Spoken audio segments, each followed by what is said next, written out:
What is going on, everybody? Welcome to GLE. Are you willing to do what it takes?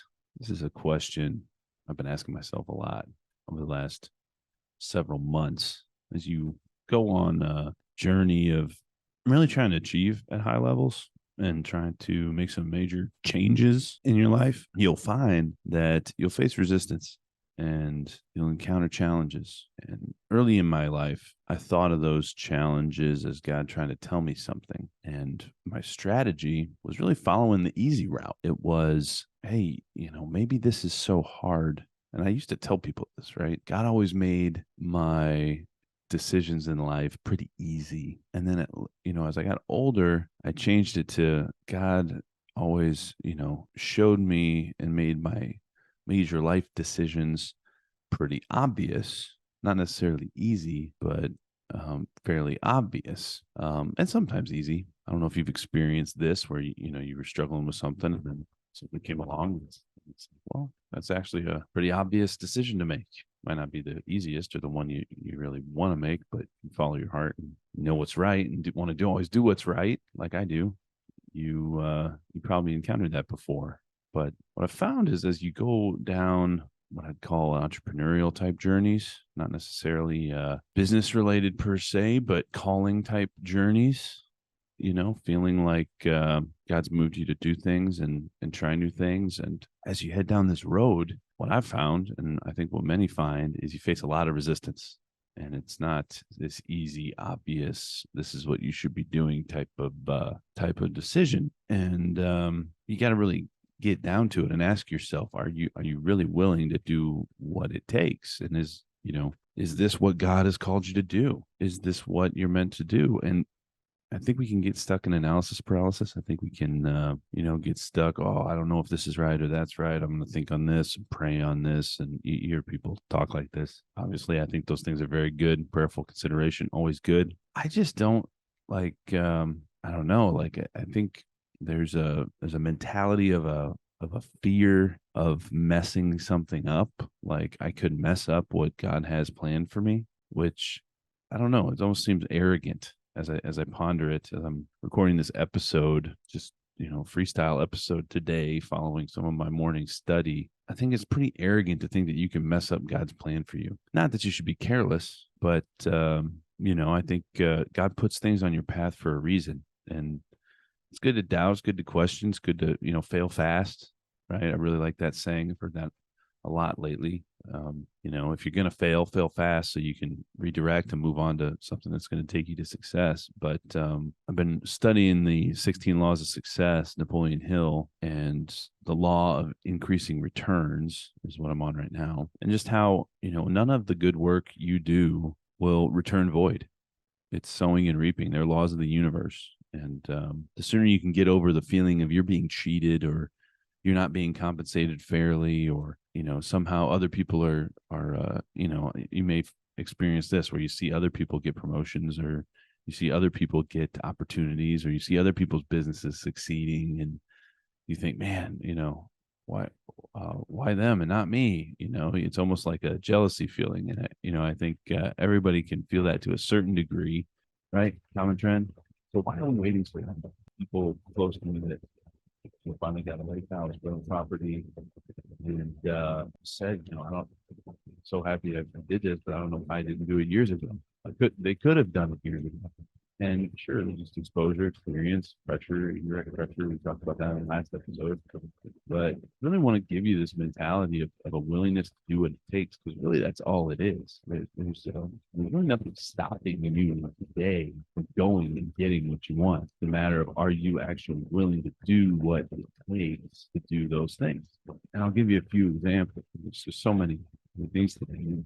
Something simple as, oh, I want to drive this nice car. Well, there's apps today, Toro, this app.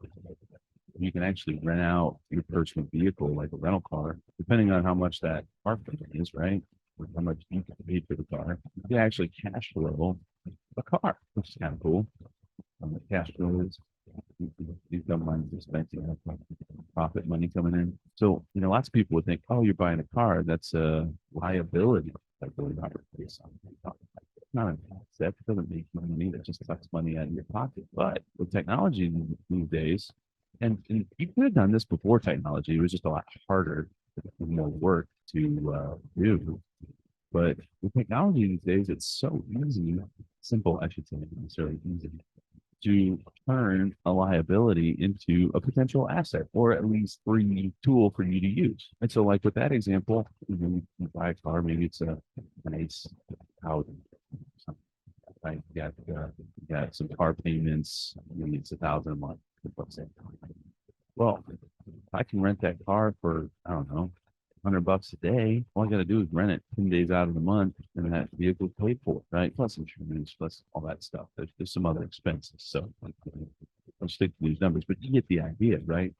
And, recently I was up at, on a lake on a boat and I was getting boat fever. I'm like, man, I would love to have a boat. And I see all these nice boats. I'm like, man, how can people have one of these expensive boats? Boats, if you haven't ever shop wake boats, you're talking anywhere between $100,000 and $500,000 for some of these boats. It's crazy. And you can actually get a 20-year note on a boat. Believe it or not, there's apps out there, Boat Setter, Get My Boat, that we've used recently where you can actually rent out your boat, just like that Toro app, just like a car. And some of the dollar figures per hour, I mean, you're talking getting anywhere between $100 to $300 an hour for renting out your boat. And you can get a 20-year note on a boat. So for a $100,000 boat, you got an $800 a month payment on a zero down, 8% interest, 20-year note. And you got $300 a month for insurance, $300 a month for storage, right? So, you're creeping up into 14, 13 to $1,500 a month. So,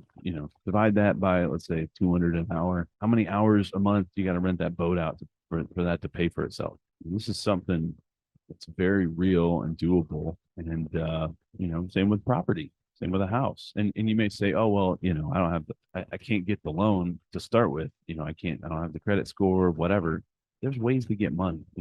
There's always ways to get creative and find people with money, pose options for those people to invest their money with you. You can pay them back plus some, and then keep the asset eventually, right? And those are just excuses. And this is what I mean when I say willingness to do what it takes. Is typically when you say it's not possible or it's too hard or whatever, it's really, you got to just get real with yourself. You're not willing to do what it takes. It's not that it's not possible. It's not that it can't be done.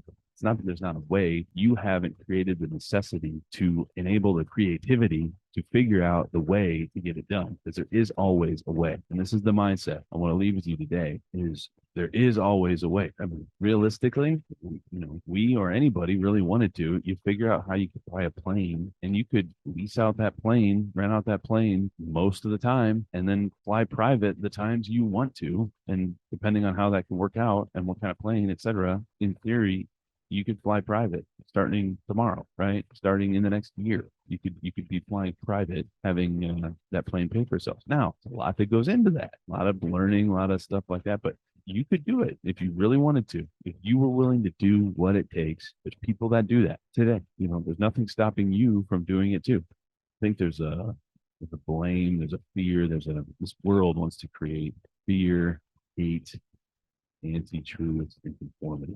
It wants you to shrink, cower, be afraid, not take action, wait for someone else to save the day. When God has called you, like Abraham, go on your journey boldly, step out on your own, create a great nation.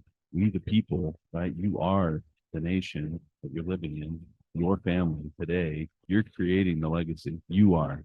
Every conversation with your children, every business you start, every podcast you share with people, right? You're communicating, creating culture. You are the change in the world. If you want the world to change, you need to change. When you change, think about this. I share this story a lot. How I grew up. My dad was a civil engineer that worked in energy. My brother's a civil engineer that works in energy. I'm a civil engineer that works in energy. My brother's an engineer that works in energy. How many times have you heard that from people? Oh, well, my dad was a lawyer. I'm a lawyer. I'm a lawyer. Oh, my dad was in music. I'm in music. I'm in music. Oh, my mom was a teacher. Brother a teacher, not a teacher. You hear that all the time. Why?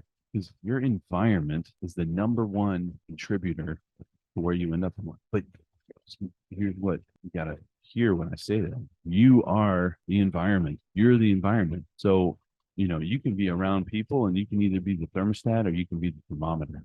Are you setting the temperature in the room, or are you receiving it from everybody else? And most people just go along with life, letting their environment impact them instead of purposefully taking control of their environment and being the one that impacts the environment around them, especially when you're in an environment where you don't want to be influenced negatively. You need to proactively take control, not shrink and cower, not fear, not deny simple truths of how the world actually works and was created by God. So I'll ask you, because I asked myself, Bill, you willing to do what it takes? Listeners to this podcast, are you willing to do what it takes? Have you even figured out what God's called you to do, what you want to do? You have a vision of type of man, woman, leader you want to be in your family. Without a vision, the people perish. And with vision and a willingness to do what it takes, you can accomplish anything in faith, love, truth, and courage.